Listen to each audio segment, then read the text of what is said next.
Place de la Quintana.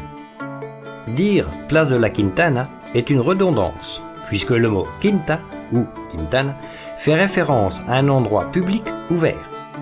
Tandis que l'espace supérieur, à la fin des escaliers, est connu sous le nom de Quintana de Vivos, espace des vivants, la grande esplanade où nous nous trouvons est appelée Quintana dos Muertos, celle des morts, car elle fut à une autre époque le grand cimetière de la ville. En plus d'y trouver des tombes romaines et du Haut-Moyen-Âge découvertes lors des fouilles de la cathédrale et de ses environs, la place fut un lieu d'enterrement jusqu'au XVIIIe siècle. Époque où, pour des raisons sanitaires et de manque d'espace, on décida de lui trouver un autre emplacement.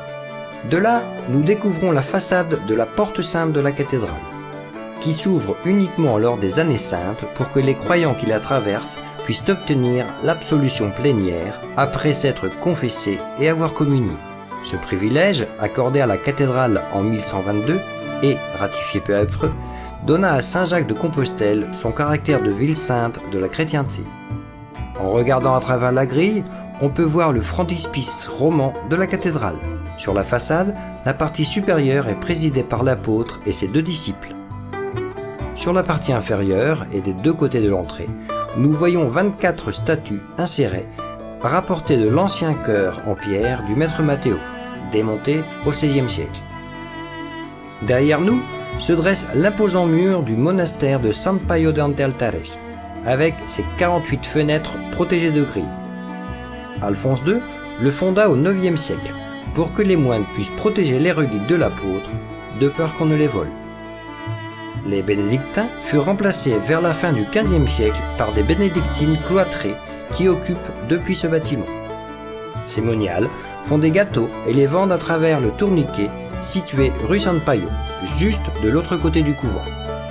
Il existe une légende selon laquelle un universitaire tomba follement amoureux d'une jeune novice du couvent.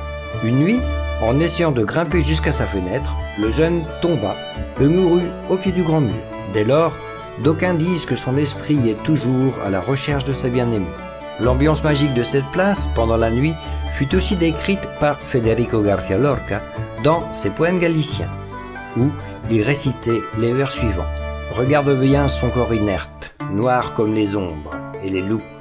Mère, la lune danse sur la Quintana dos Muertos. »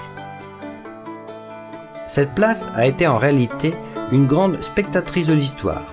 Elle écouta les premières annonces publiques municipales du Moyen-Âge, fut le siège de la première mairie de la ville, vit naître l'université dans le monastère de San Paio, accueillit un marché et diverses manifestations politiques de l'histoire urbaine.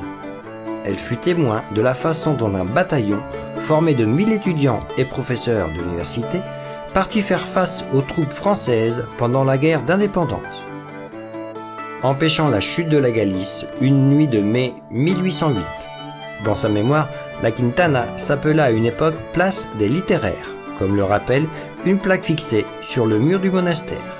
Il se peut que tant d'histoires accumulées soit le motif pour lequel on donne à cette place le nom de place de la Quintana, la place de toutes les places.